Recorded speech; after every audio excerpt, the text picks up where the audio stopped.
Anthony Towns. Take the challenge, Cat. And then there's one more. Take There's the Rockets challenge. Lakers. Shump, give me your first impression. We got KD on one side, LeBron on the other. Obviously, the two all-time greats going head-to-head. But in the series, what is your first impression of Houston and the Lakers? My first impression that this is going to be a gentleman's sweep. I just know LeBron James to come with pride, and I would love to see them sneak a game, but I don't expect them to do much at all with this series. Houston is too good defensively. Yeah, it's tough. We have another special guest here. There you go. There you go. D Wood slides in. First we had Malika and Shanae and Drea. Now we got D Wood, who is our resident Laker fan. Are we, like, I can't even fathom, if I'm a fan of the Lakers right now, how dejected I am. 3 weeks ago, we're going into this thing with a head of steam, and we got Luka, and we got Austin Reeves, and we got a real chance. And now what do we got? How we feeling, big fella? I'm just ready for the offseason when we get some cap space. Yeah, when we get some cap space. Like, what are we really talking? I know we see, like, the Lakers like the Cowboys. We got to mention them on the show, but I know ain't no way in hell that we're going to get out of this series. Oh, no, we asking 41-year-old LeBron James to go out here and do something miraculous against the Houston Rockets? But how nice is that? Man. How nice is that we get to ask a 41-year-old to go out here and do something against the Houston Rockets? We don't get to do that. At 41, we say pack it up. Listen, I appreciate what LeBron has That's done all we saying. and what he's doing, but I'm just saying, like, Lakers, we're all about championships, bro. Like, y'all not getting no y'all wasn't getting no championship when they was healthy. Huh? I mean, that's Huh? what he said. I said it. Listen, though. Sorry, it's okay. It's cool. We wasn't expecting a ring anyway. But if y'all going quicker, y'all going quicker. It's cool. A nice quick incision. You know what I mean? Is that what? That's how we playing it right now? Nice quick incision. You should know that very few people talk to him that way around here. So it's an intriguing little, because he's bigger than all the rest of them. It's a scope. It ain't surgery. You know what I'm thinking of? Here's what I'm thinking of. I'm thinking of the LeBron finals against Golden State, whatever year it was, where they didn't have Kyrie and they didn't have Kevin Love. No, before that. Like, but before the KD team, the first championship that the Warriors won. When Kevin Love got hurt and Kyrie got hurt. We was all hurt. Everybody was hurt. We had all the excuses in the world. And you went to 6 games. I mean, 6 tough games, right? And LeBron led the team in every category. This is why I say and should have been the MVP of that series, even though they lost. This is why I be saying that, because I've seen the odds stacked up terrible, and it's like we shouldn't be doing. And it's like, wow. The playoffs really is matchups, and it really is decisions at the end. So I'm saying, if you play down to your level of competition, if you play around, it's a lot of people that have seen you. Here's a question I got for both of y'all. Like, quickly, the way LeBron plays in this series, do you think it has any bearing on his decision in the offseason? Would he come back with the Lakers or go somewhere else? I think everything's on the board right now. I could see him coming back to L.A., regardless of what happened in this series. I just think in this series, he has to be old man Magic Johnson, operating out the post. Yeah. All right, let me leave it there for the moment. Much more hoops as we go, but I got D. Wood here for a reason. We got 2 first-round picks.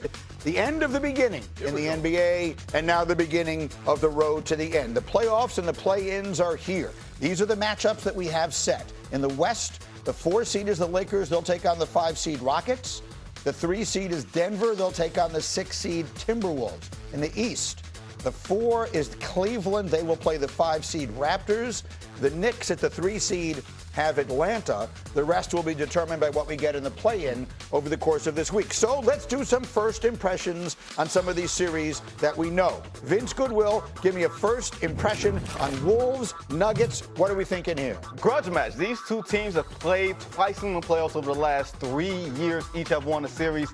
The Nuggets are intriguing to me. The only player amongst their regulars who's not a three-point shooter, a 40% three-point shooter, Christian Braun. Yeah. Best three-point shooting team in the league. That is the equalizer. Yeah, we've talked a lot about the Nuggets already and put them in a series against San Antonio. Are we overlooking Minnesota here, Iman Shumpert? Are the Timberwolves ready to make this a series and maybe even knock Denver out? I think the Timberwolves are always dangerous. I think that in previous years we didn't think. Oh, well, stand by. There they go. Hold on. What is going on here? Now, this is the most pleasant of surprises. Shanae Gumwake, Andrea Carter, and Malika Andrews. Oh, my. This is. I'm telling you right now, this was not planned. It was not. Please sit. Yeah, y'all sit.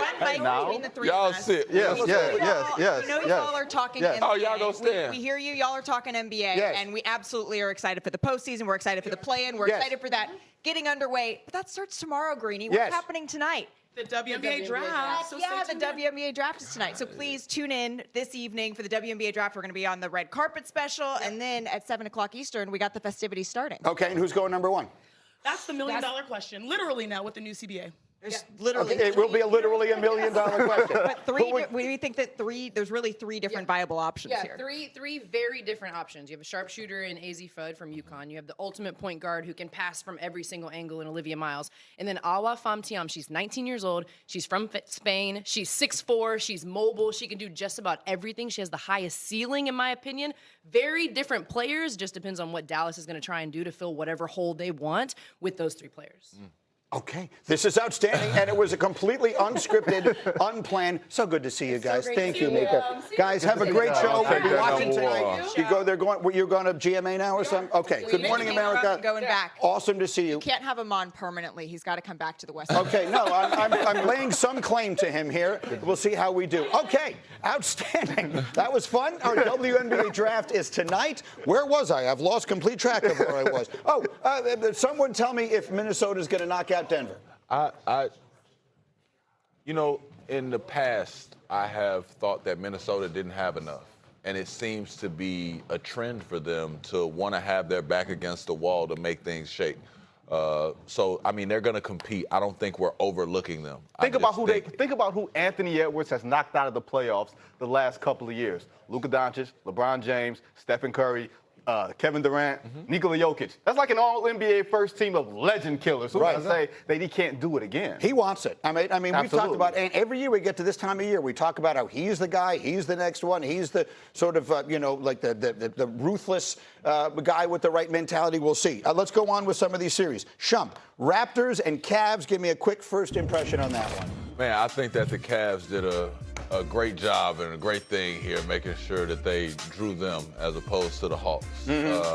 I think that the Cavs do a great job with presenting an outside threat, as well as now having Donovan Mitchell to mix it up. I think next to James Harden, you pair those two together, I think we got some good things rolling, and I want to see it against Toronto. What I'm going to say is going to be unintentionally disrespectful, but I think their path, which now becomes Toronto and then Detroit, feels better than it would have been on the other side, what the Knicks will have. And here's the start of that. Vince, give me your first impression of Knicks and Hawks. To your last point, Taylor, to the Detroit Pistons and see what happens there. There we go.